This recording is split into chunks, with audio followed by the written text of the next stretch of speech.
Hey guys, it's Tim, and this is Wrestling Unlimited, as it's Wednesday, and tonight was AEW Dynamite, but not just any AEW Dynamite. It was AEW Dynamite Grand Slam from Arthur Ashe Stadium. And I'm just going to say, before I give my thoughts,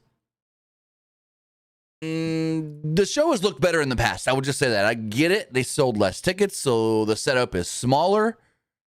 But setup-wise, it just felt like any Dynamite in a small building, if that makes a lot of sense, because of the way the ramp, there was no ramp and the stage setup and all that. It was weird. It was weird, but we've got Luke over here. I'm going to ask Luke before I give my thoughts. What did you think of tonight's AEW Dynamite, a Grand Slam from Arthur Ashe Stadium? I thought it was a good show. It was very newsworthy, I'll say that, with some stuff that happened. Right. Which we'll get to it, but overall I thought it was a good show. And I wouldn't say a great show, because there was some stuff I was like, why did this happen? Why? I was like, this is really confusing. Why are they doing this? But well, like what? It wasn't a bad show in my opinion. The women's stuff. Oh, with Mariah? Yeah. Yeah, the Willow running out all of a sudden at the end was, I don't know, a little weird. Willow just coming and then the Kip Sabian stuff as well. Oh, don't get me started on that. Don't get me started on that. They've been doing this Kip Sabian thing with the patriarchy for how long now? And it's like, what? I thought they ended this like twice already. But then they just keep doing it. That was stupid. That was dumb. The Kip Sabian coming and that's the other thing. So Christian's got to come out and sign the contract live before he gets the match. So, yeah, I don't know. I mean, hey, remember when Carmelo Hayes first won the North American title in NXT? He had to sign his contract, and then he got the match. He signed it right before. I don't remember. He definitely did. Well, he signed it right before. I don't remember that. I remember him winning the belt. I don't remember that part, though. So I guess, never mind then. But I will say, that tag title match, oh boy, awesome. The tag title match ruled. And the finish, a little AEW, where they always got to overbook something. And hopefully, I'll talk about where I think this is leading to. Hopefully, it's leading to where I think it's leading to.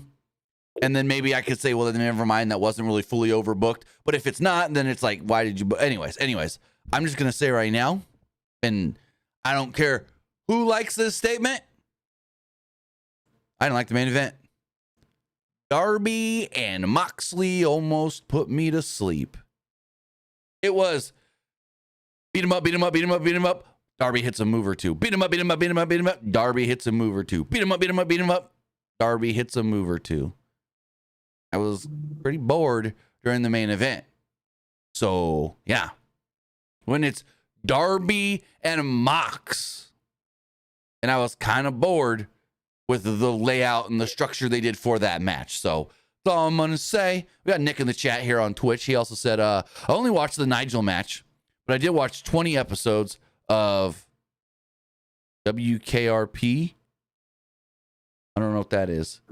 So I'm feeling great. WKRP. What's WKRP? WKRP. For some reason, it sounds... Wait, you're talking about WKRP in Cincinnati, the old show? From like the 70s? Now that I'm thinking about it? Let me know, Nick. Also, Esports Gaming Rules with the bit donation says MVP is AEW. But where's Shane McMahon? When all the hype is about the Vince McMahon Netflix documentary, love your review, going to watch it soon. And do you see Ted Turner in the WWE Hall of Fame thanks to Triple H passed to WCW and Ted's legacy of the Monday Night War? So there's a couple of things here. Where's Shane McMahon? I don't know where Shane is. Says MVP is AEW in AEW. Yeah, that was really cool. Didn't expect that. I had somebody ask me, think we're getting any debuts at Grand Slam? I said, probably not. No. But I was wrong. We got MVP. Far as, where's Shane with all the Vince documentary hype? I mean, I don't think they needed to try and, what's the word I'm looking for? Feed off of it. From what I'm understanding, most people have not even finished the Vince doc. So I did the math on it. The Vince doc is 5.7 hours if you watch everything. And from what I'm hearing, most have not finished it, at least going into this afternoon, early evening. Now, granted, I watched it straight soon as it debuted, whole thing. But yeah, most people not really seen the whole thing. The Shane stuff in the doc is the later episodes, episode 5, which is more about the family. Shane is in earlier episodes, but Shane is featured and more prominent in episode 5, which is called Family Business. Not going to give any spoilers here, even though if you know the Vince McMahon and the WWF WWE story from when Vince took over to now, I guess you would say, you're probably only going to maybe learn one or two small little tidbits of news here, if you can even call it that. So, yeah, Ted Turner in the Hall of Fame, probably not. Because when you really boil it all down, other than Ted Turner owning TBS and TNT, he didn't really do much for the business. Now, granted, he was the first person to put pro wrestling on a national network. So from that standpoint, maybe, but I highly doubt it. Highly doubt it. I know you said you've only seen the first 30 minutes of it. What are your early impressions so far? If anyone wants to know what I thought of the whole thing, I do have like a 35-minute video up right now on YouTube giving my thoughts and everything. What do you think that you've seen so far? Spoiler free, right? So what you have seen, I would say, if you're watching this podcast, you're not gonna spoil anything. So just say whatever. Because like you said, if you've only seen 30 minutes of episode 1, everybody should already know all of that. I would say this. I feel like the first episode is just more of like the behind the scenes stuff, like going into like the 4th episode. Well, that's kind of how the whole thing is. It's a lot of behind the scenes in WWE. But it's like behind the scenes, like early on, though, the earlies. Well, yeah, because episode 1 is all about Vince didn't know his dad till he was 12, which we knew. Vince started working for his dad. I didn't know that.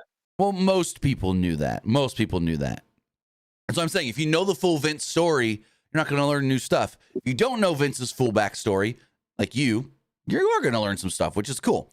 So it's like the first episode is basically Vince didn't know his dad. His stepdad beat the shit out of him.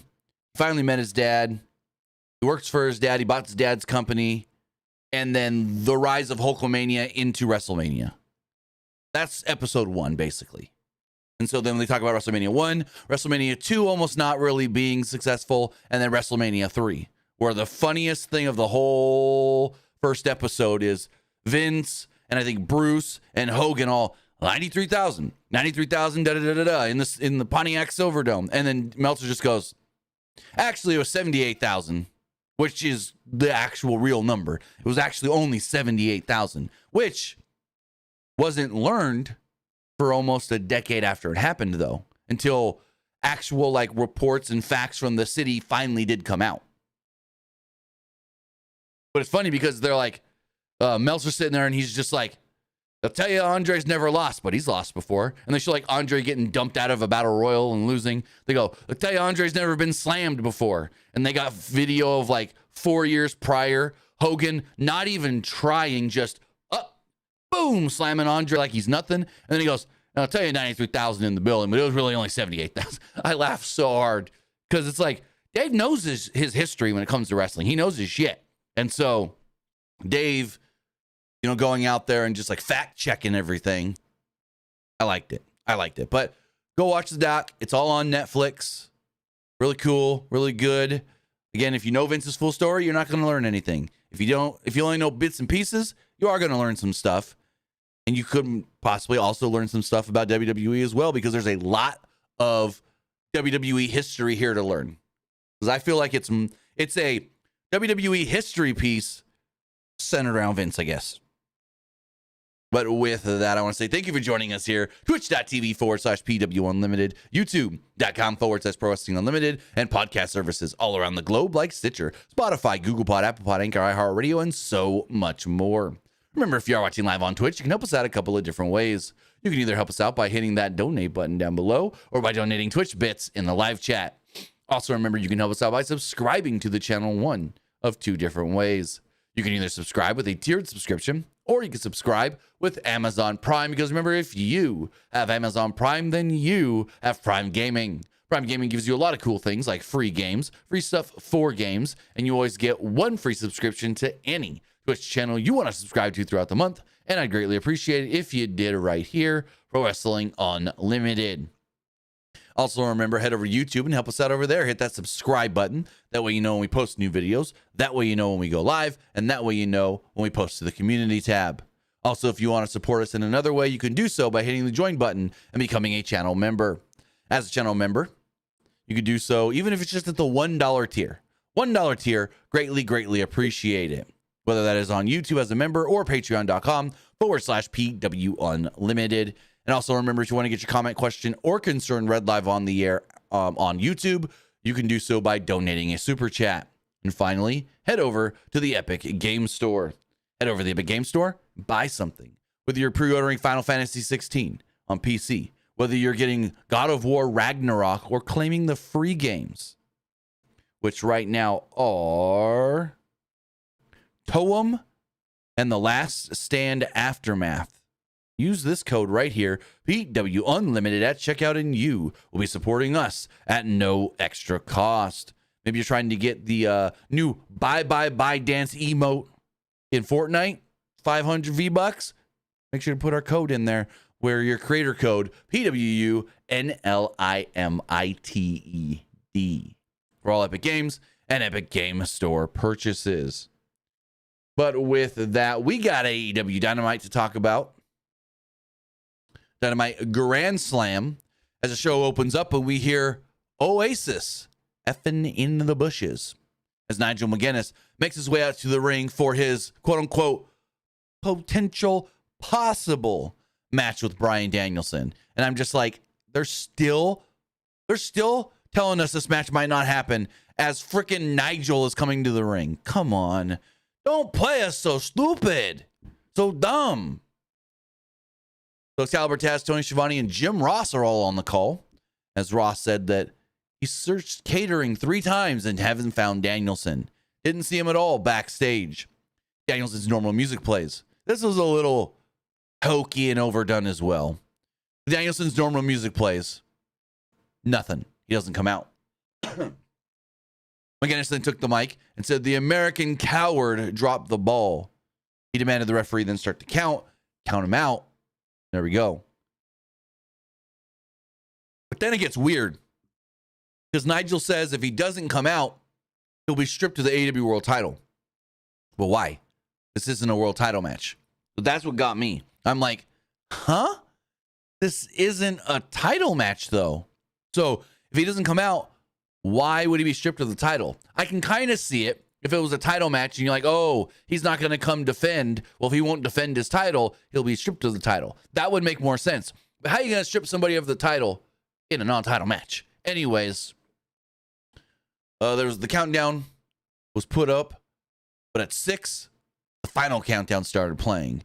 Ba-da-dum-bum, ba-da-dum-bum, ba-da-dum-bum-bum-bum-bum-bum-bum. And finally, as the crowd yells, it's the final countdown, out comes the American Dragon, the AEW World Champion, Bryan Danielson.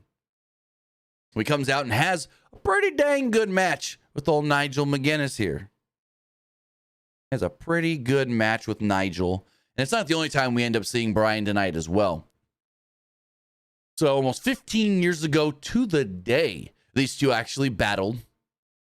And I want to say it was, I know the pay-per-view was Glory by Honor, but I can't remember which one. I think it was either 6 or 7, maybe Glory by Honor 6 or Glory by Honor 7. Correct me in the chat. Let me know, or the comments below. And both men early on traded uppercuts, with Mcginness standing tall, yelling to Schiavone that it's, quote, too easy. Danielson responded with a snapmare and then a punt to the back before a series of wrist lock counters, with Excalibur saying, it's a time machine to the 70s and catch can wrestling. There's overhead chops from Mcginness that woke Danielson up, putting a smile on Mcginness's face. Uppercut exchange again led to a kick to the thigh by Danielson, but Mcginness sold it low, but then it was a ploy to gain the advantage. Both traded some mounts and the label lock attempts, with Danielson sinking it in eventually, but the height of Mcginness got him to the ropes to break the hold. Mcginness then pulled Danielson to the outside and targeted his right arm, trying to drop the steps onto it, but Danielson escaped. They then kind of called back to a couple of their old ROH spots and teased the spot, pulling each other into the ring post, but thankfully they didn't, because if you've seen that before, please don't ever do that again. Have you seen that spot where Nigel gets yanked into the ring post just forehead first as hard as he can? No, I did not. Oh my God, it's one of just the worst. Please never do that spots ever again kind of spots. Where literally it's Is that what go for it? Is that what like ended his career for a while? I wouldn't say ended his career, but it did him no favors with like his concussions and brain stuff, because it was basically a spot where like they're each standing on either side of the turnbuckle on the outside, and they're holding each other by the arms, and they're just pulling each other, and they're just boom heading to the buckle, boom heading to not even the buckle, the post. And there's one spot where Nigel hits his forehead so hard on the post, where you just go, ooh, I can't even look. Like it's, yeah. So back inside the ring, Mcginness applied the London Dungeon top wrist lock as Danielson got the rope break and met Mcginness in the corner with a charging drop kick. It was an underhook suplex that led to Mcginness cutting off Danielson in the ropes. He tried to go for the Tower of London, but Danielson escaped into a Busaku knee, landing on the bad arm though.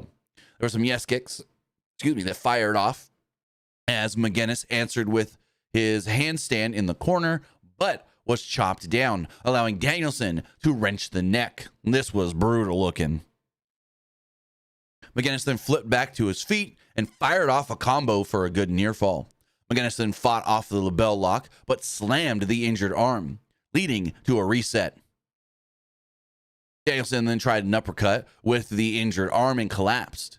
But then did a moonsault out of the corner, only for Mcginness to hit his bounce back lariat, but then Danielson kicked out and got a huge pop because he kicked out at 1. There's a thumb to the eye that led to a ripcord lariat for a Mcginness near fall before continuously going for the London Dungeon once more. Anvil elbows by Mcginness, who hit the Tower of London for a close 2. Mcginness almost applied the London Dungeon surfboard combo, but Danielson rolled through into anvil elbows of his own. Mcginness then hit a Busaku knee of his own, sending Danielson into Nigel with a lariat attempt, but Mcginness was the one who was hit and got it, who would hit the lariat and got it too. Mcginness then kind of fell weird, which then allowed Danielson to work a label lock, and despite fighting, Mcginness appeared to say thank you. It seems it was bleeped out, so I don't know if he said thank you or fuck you or something. They went back to the goddamn for mutes and like censorship tonight. So yeah, that was annoying. Whenever they had to censor somebody, instead of just muting it or doing like a beep, it was. So it's like with Brian at the end of the show when he told Mox, "I'm gonna, you're gonna what?" So yeah. Anywho, Nigel did eventually tap out, and Danielson picks up the victory. What did you think of the match itself? I mean, match was all right. Here's my thing. Are they really gonna play Final Countdown for every Danielson match now? It seems like it, because they're trying to tell you that you never know what the final match is gonna be. According to the Bucks, it's like $250,000 every time they use it, if that was a shoot line or not.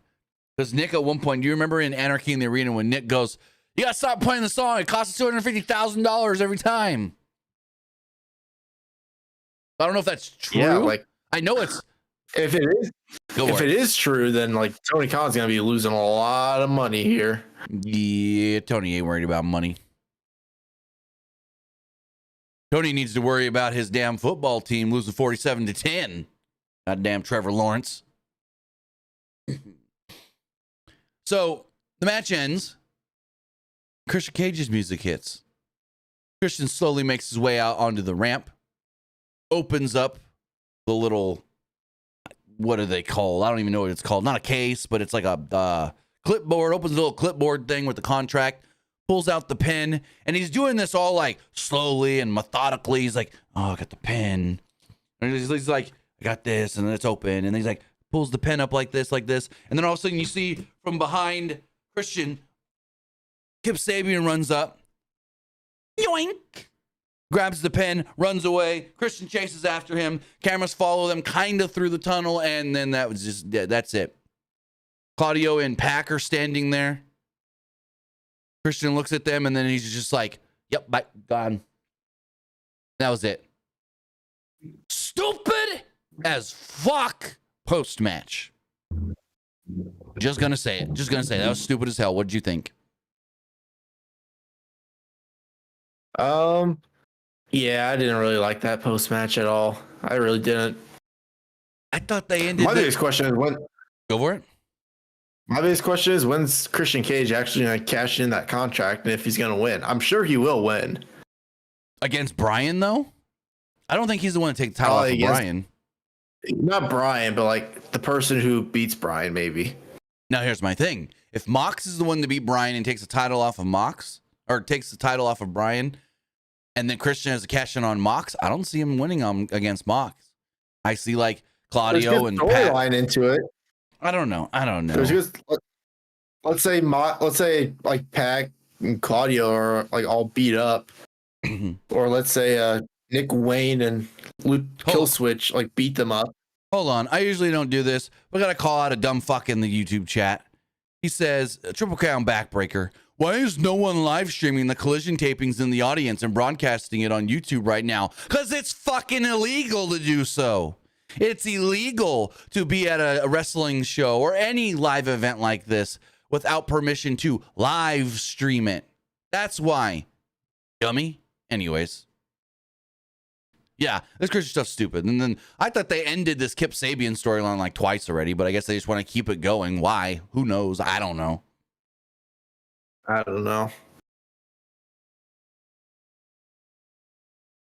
David Decker with the correction there. He said it was Glory by Honor 7. Okay, I wasn't sure if it was 6 or 7. Thank you, bud.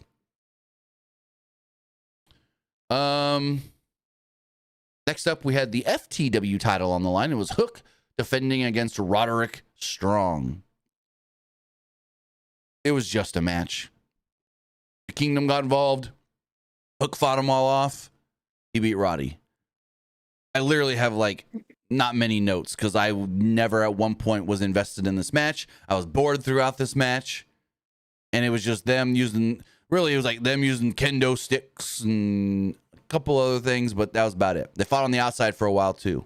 So, Excalibur tried to tell us that when Strong tapped to the red rum a few weeks ago, the ref missed the foot due to that, you know, that's why he gets the title shot. No, don't try to play it. He tapped out. So why should we care about this? Regardless of the foot and the ropes and no. Anyways, Hook tried to go for an arm triangle early, but Haven and Bennett broke it up basically. Pulled Strong to the outside, and then they tried to get involved. Hook fought them off with kendo stick shots and whatnot, and then they all kind of used kendo sticks and this and that. Strong at one point did take control during the break until Hook fought back right as things returned. Haven then threw in a chair as Strong wedged it into the corner. This allowed Strong to escape a red rum and then drive Hook into it. At one point, Strong exploded up and hit a fireman's carry gut buster onto a chair and a sick kick for a close 2. Hook then floated over with the end of Heartache into a red rum, and Strong ultimately did tap out. So before we get to the very interesting post-match, what do you think of the match itself? I thought the match was kind of just there, nothing special. Exactly. Now, the post-match came out of nowhere. I did not expect this. So I was happy this happened. So Tony Schiavone gets up from the announce table and then just walks to the front of it, and Hook walks over. And I'm like, oh, okay. Hook gonna call somebody out or just be like, hey, I'm happy to be here kind of thing. No. Strong offers a handshake. Hook accepts. And then the Kingdom gave him kind of like the respectful, we respect you kind of nod thing, whatever. Schiavone then brought up that this is the 11th FTW title defense for Hook. And basically stated that the FTW title was created not long from here. Hook then said that he wants to thank Schiavone, but all good things must come to an end. He then wanted to thank everybody that has ever fought for or held the FTW championship, because the FTW championship is being retired. The FTW championship in AEW is no more. He hands the title to his father Taz at commentary. Taz kind of gets a little bit of emotional. They hug, and the crowd pops for the hug.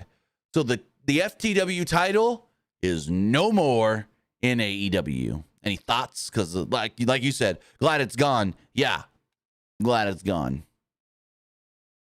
I'm happy it's gone. Yeah. It was a nothing title anyways. I know Tony has always tried to fight it's not a nothing title, but I don't know.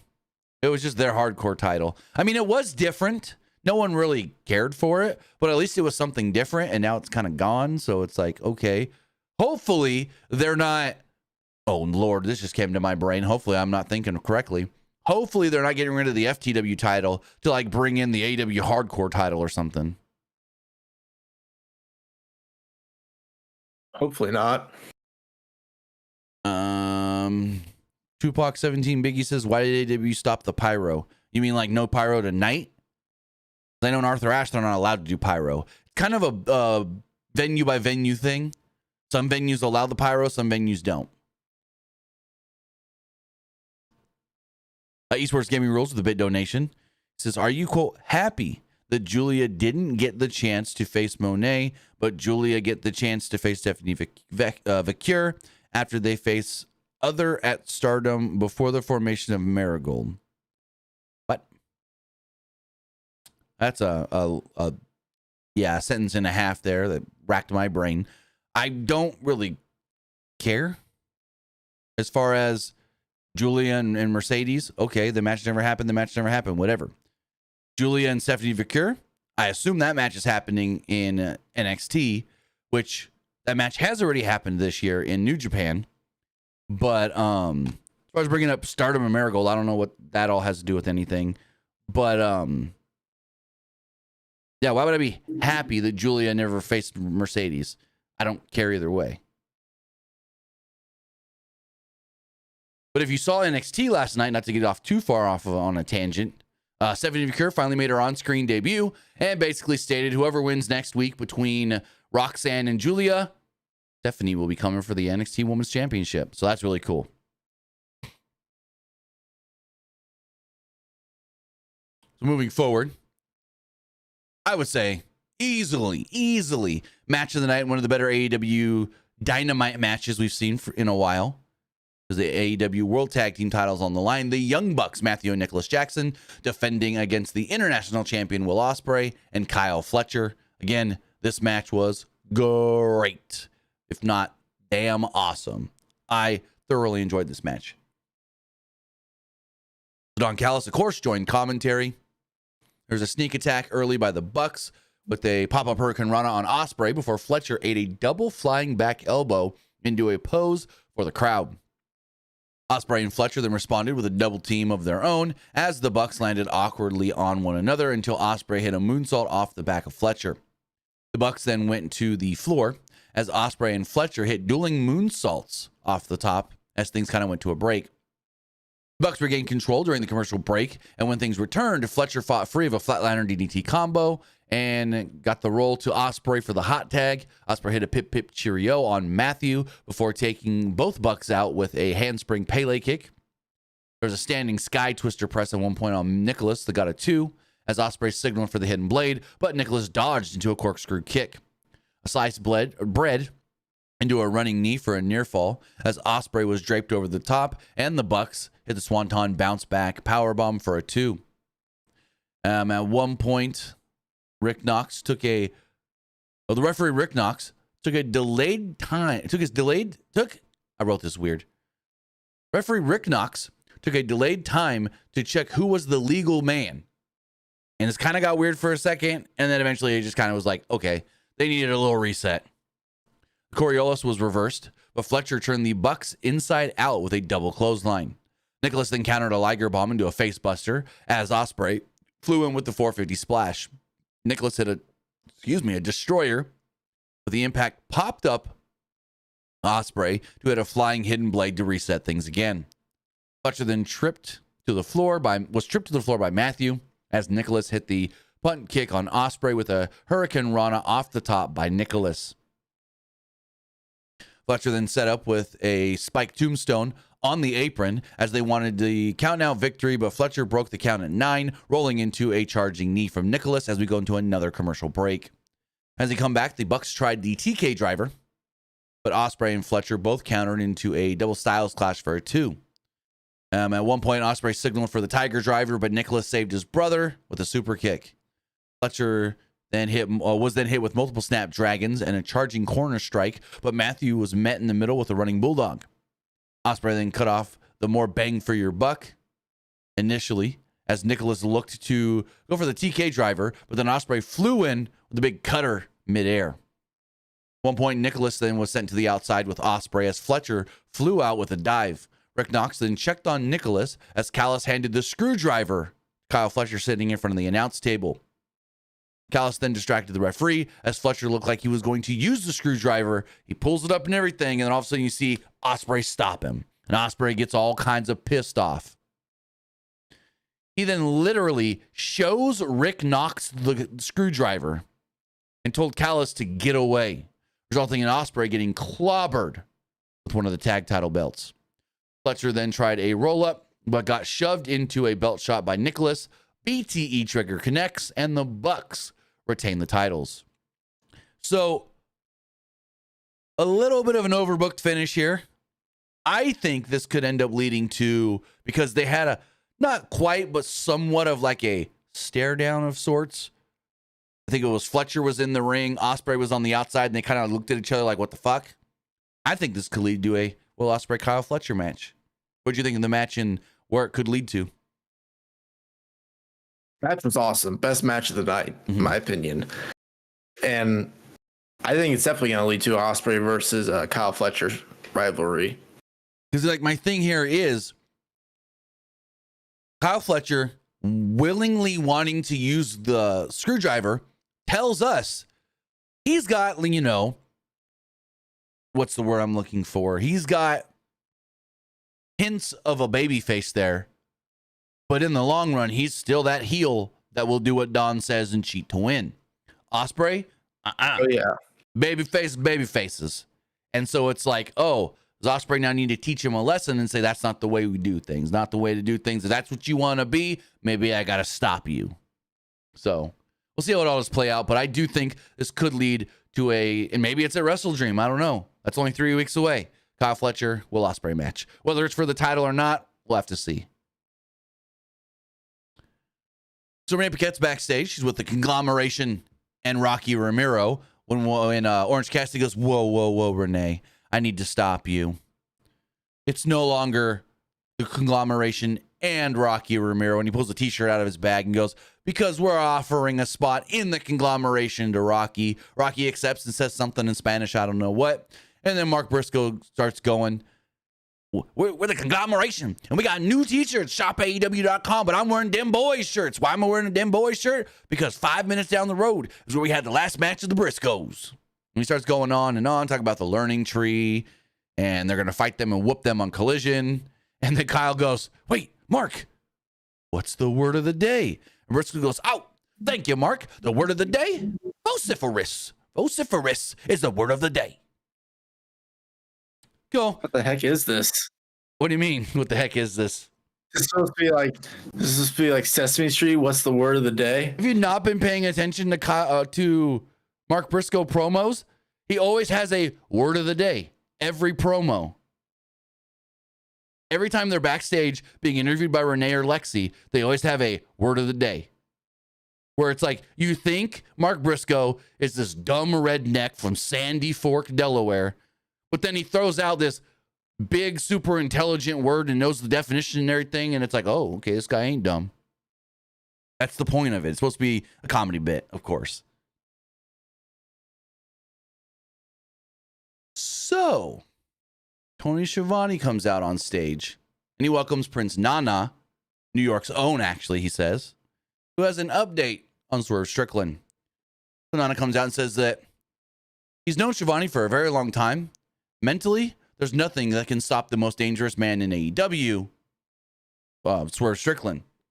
He said, but Swerve is not medically cleared to return right now, but will live to fight another day. Then all of a sudden we start hearing, and I'm like, the shit is going on? And out of the heel tunnel comes none other than MVP. Yes, former WWE United States champion MVP. And he only calls himself MVP, not Montavious Vontail Porter or anything like that. Vontavious Porter, I mean. And so MVP comes out. He's got his crutch, or not his crutch, but he's got his like walking stick cane deal. And he says, I've been watching. I watched Swerve lose it all in and let the man that took the title from him walk around here with a big smile on his face. I watched as Swerve's house burned down, and then the same man beat him in the lights out steel cage match, only for Swerve to disappear. It's MVP's opinion. The Strickland is a phenomenal talent, and it may not be his fault that all this is happening. Maybe it is his management's fault. And Prince Nana's face goes from, what are you saying, to, excuse me?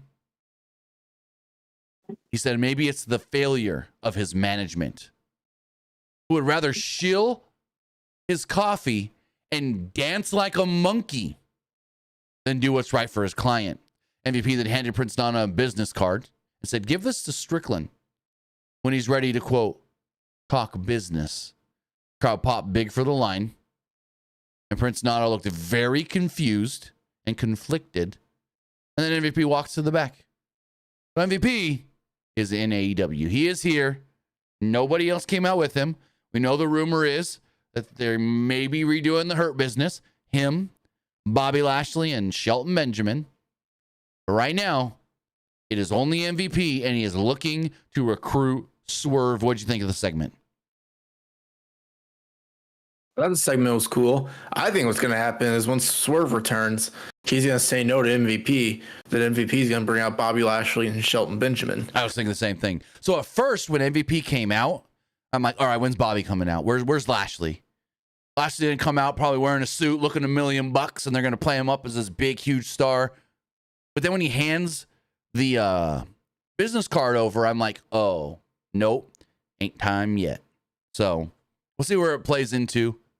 If it's AEW, if they do this like any other AEW storyline, it's either going to be super rushed or they're going to drag it out way too long. So hopefully by Wrestle Dream, I guess you would say, we know what's going on.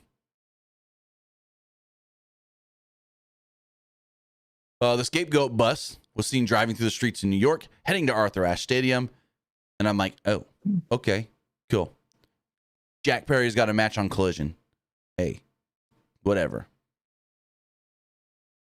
So then we had the AEW Women's title on the line as Mirai May defended against Yuka Sakazaki, and this crowd didn't care. Also, match being sloppy didn't help either. This was not a good match. Not a good post match. None of this was really all that great. I'm just going to say it. This is the one thing I hated on this show. So they called Yuka Sakazaki an AEW original, which kind of is, I guess you would say. But it's like, what signifies an original? Someone that was there from the start? Someone that was there from the first Dynamite, the first Double or Nothing? And should you have been a full-timer at the start to be considered an original? Or is just anybody who was there at the start an original? They didn't clarify, but they called Yuka Sakazaki an original. And Sakazaki flew off the top of the dive during May's entrance, and then followed this up with the Tiger Feint kick on the apron. The match officially begins in the ring as both ladies slapped it out until a rolling elbow popped May, who dodged another Tiger Feint kick, dragging Sakazaki to the floor. There's a shotgun drop kick that sent Sakazaki flying back inside the ring. May hit a spinning side slam for a 2. After another drop kick with Sakazaki trapped in the ropes, but Sakazaki counters, and there's like a handstand, head scissors spot, and a choke in the ropes. May then brought Sakazaki in for a Mayday, but Sakazaki rolled through into a backslide for what looked like a 3, but then May didn't quite get the shoulder. Botched pin here. Aubrey had to like pull her count, kinda. Instead, we got a little rolling pin attempt for a series of 2s here and there and whatnot, as Sakazaki followed this up with a merry-go-round, but May wiggled out into a headbutt and a high-stack German suplex for a 2 of her own. May didn't get much of the spinning sit-out slam, and Sakazaki fired off a thrust kick into a Northern Lights bomb. Sakazaki then wanted the magical girl splash, but May got her knees up, followed it up with a charging knee of her own, a Storm Zero, and the pin to pick up the victory. So before we get to the post-match, I mean, I guess you already said it, but what did you think of the title match itself that the crowd didn't care for? The crowd did not care for it at all, and I didn't care for it either. And the post-match sucked. So, speaking of the post-match, right as May was about to level Sakazaki with a title shot, like a title belt shot, Willow would then run down out of nowhere. He would stare down May, and then the music of Mina Shirakawa would hit, distracting Willow long enough for May to waffle her in the head with the belt. May then ran into a confused Shirakawa's arms and spun her around. Shirakawa was disappointed in May's actions as Sakazaki chased May off before staring down Mina Shirakawa. This was all, I think, overbooked and what the fuck? I don't know what's going on here. Because I know Mariah cut the promo, Mina, come back to me. And it's like, okay, so Mina Shirakawa returns. For what, though? We do know, speaking of Mina Shirakawa, she's teaming up with Toni Storm in Japan this weekend for a tag match. So she's here in America to go right back to Japan. I don't know. This is all weird. What the heck? So I assume we're going to get Mariah and Mina against Sakazaki and Nightingale in a tag match. That what leads to Mariah May and Mina Shirakawa? Because the way Mina Shirakawa looked like she wasn't really in favor of even one. I don't know. This played off very weird. Like Mina Shirakawa didn't even want to be there in the first place. Like she had that look on her face of, why am I even out here? What am I doing? Like when I said she had a confused look on her face, not confused story-wise, confused of looking like she didn't even want to be there. So, yeah, I really don't know.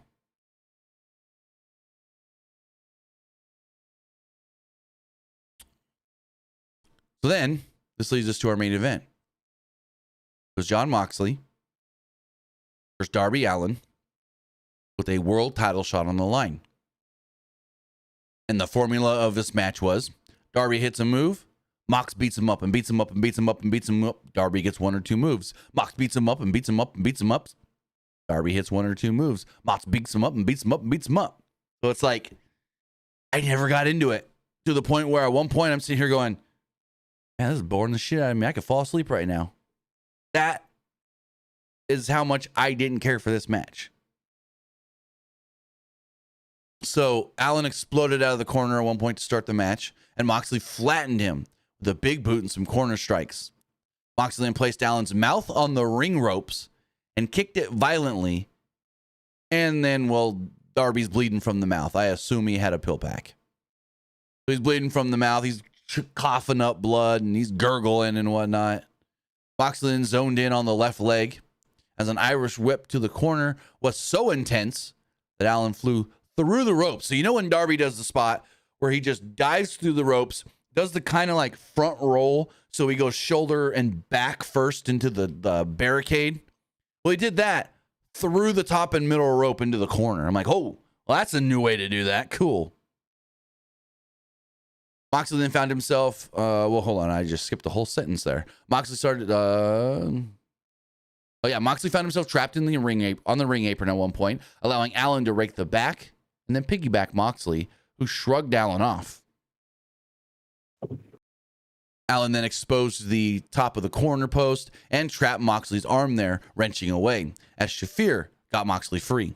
And I'm like, where's the freaking ref?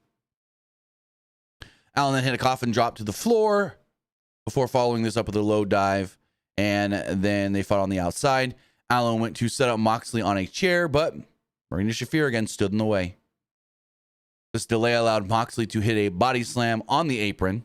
Moxley then distracted and took the ref as Marina Shafir got in a cheap shot before Moxley smushed Allen's face between his boot and the ring post, with things going to a commercial break.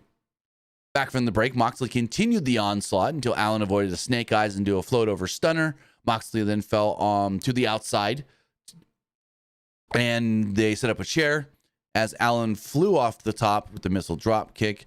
And back inside the ring, there was a code red for a near fall. Allen exposed the corner buckle, but Moxley put the brakes to it, hitting a John Woo drop kick.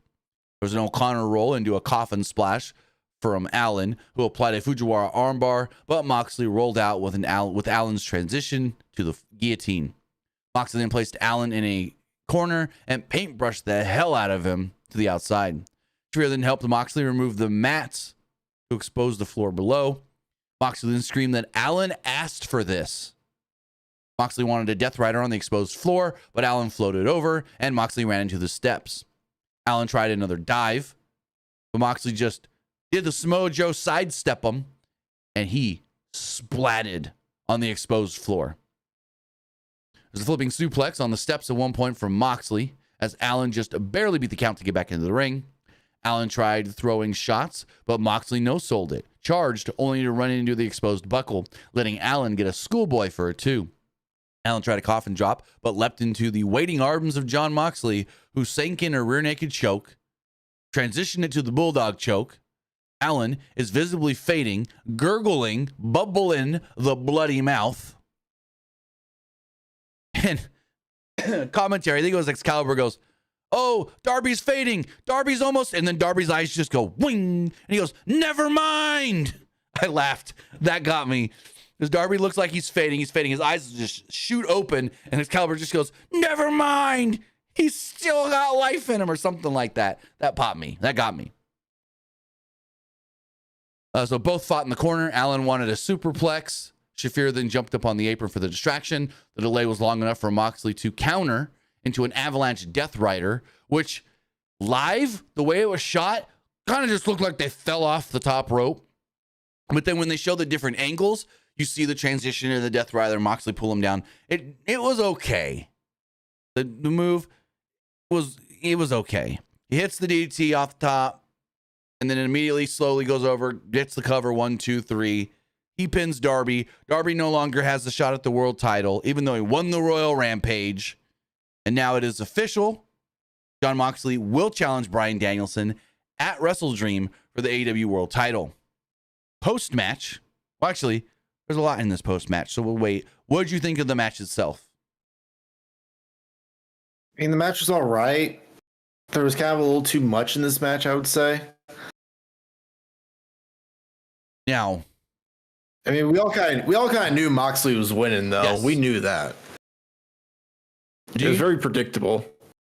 Do you know the WWE callback in the post-match? No, I don't. So, post-match. Oh, war? The war? No. The post-match, doctors come down to check on Darby as Bryan Danielson is wearing a hoodie, runs into the ring with a tie, wraps it around the throat of Jon Moxley. Okay. Yep. Okay. Now I know. Now. Yep. Wraps it around the throat of Justin Jon Roberts Moxley. thing. Yes. Wraps it around the throat of Jon Moxley and seemingly tries to choke Moxley out with a tie, which is how he got he got fired from WWE back in 2010, 11. Correct me on the date there. If you remember back in the day when they did the Nexus beatdown of John Cena and they tore up ringside, there was a spot where Bryan Danielson is choking out Justin Roberts with his tie.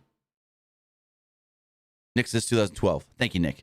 He's choking him out with the tie. So tonight they do a callback of he's choking him out with a tie. And Maurice. No, that was 2010 that happened. Gotcha. Okay. 2010. That makes sense. 2010 SummerSlam is when he came back. Regardless. So he's trying to choke Moxley out with this tie, a la callback to the Justin Roberts spot in WWE.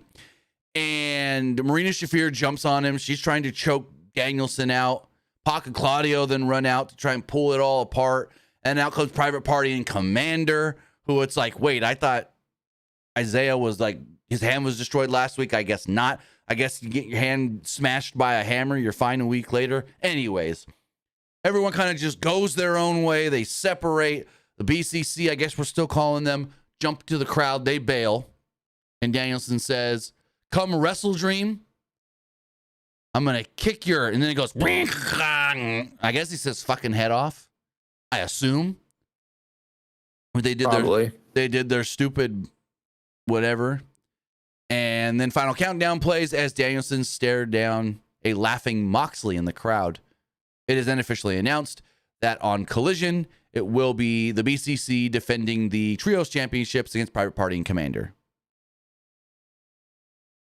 So, yeah, that match should be really good. John Moxley versus Bryan Danielson in the Tacoma Dome in Tacoma, Washington.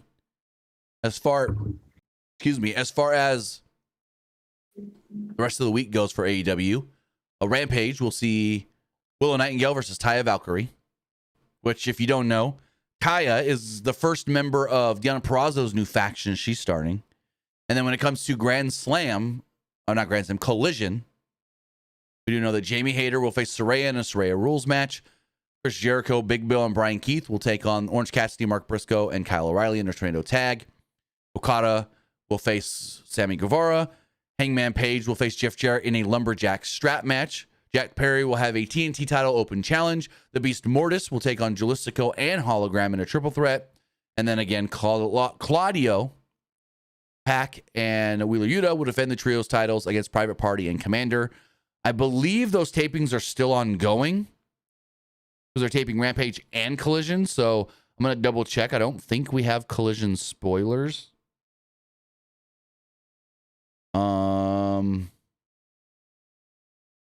Yeah, we do not have Collision spoilers yet. Also, AEW did confirm tonight their pay-per-views will no longer be available on Bleacher Report Live anymore. They're only on Triller, PPV.com, and traditional pay-per-view. So no longer, they said, we're done with Bleacher Report.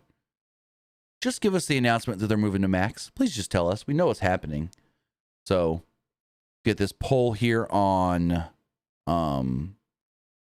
Twitch. Yeah, so what are your thoughts? Give me your early predictions. Moxley or Danielson with a title on the line at Wrestle Dream?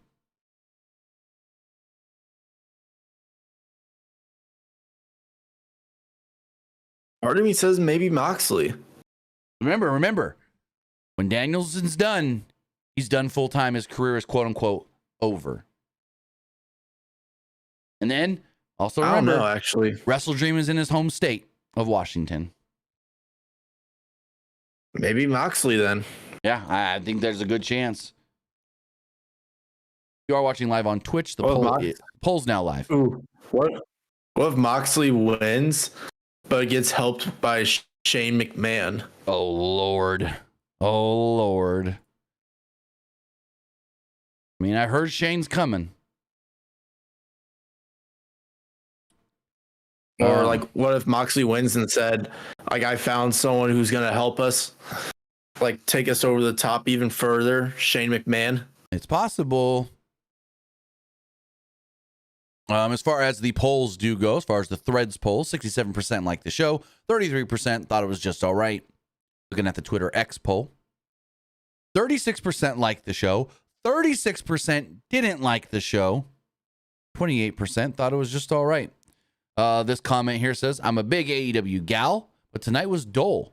If I missed the show, it'd be no problem.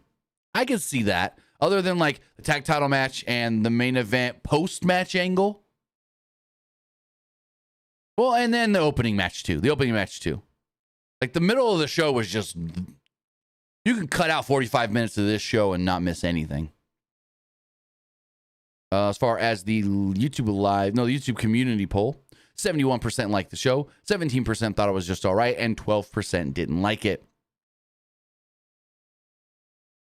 This person says, when I saw MVP, I was like, and then shocked emoji. Versus says, always damn good. This one says, MVP is on AEW to recruit Swerve and turn on his manager, Dancing Machine Prince guy. One says, I liked it. Heart emoji. And then a couple people saying they didn't watch it. Well, you didn't watch it. I don't want your response. I didn't ask if you watched or not. I asked if you liked it or not. And you can't give me that answer if you didn't watch. As far as the live poll does go, 73% liked the show, 17% thought it was just all right, and 10% didn't like it. Finally, as far as Twitch does go, 50% didn't like it, 25% liked it, and 25% thought it was just all right. But with that, guys, that is going to wrap everything up. I want to say thank you for joining us here. Twitch.tv/PW Unlimited, YouTube.com/Pro Wrestling Unlimited, and podcast services all around the globe like Stitcher, Spotify, Google Pod, Apple Pod, Anchor, iHeartRadio, and so much more. But Luke, tell them where they can find you. You can find me over at Twitter X at Petke_21. And you can also find me over at Twitch at Young Grasshopper Luke. With that, guys, have a great rest of your night. We'll be back live, or at least I'll be back live on Friday for Friday Night SmackDown. Have a good one. See you next time, guys.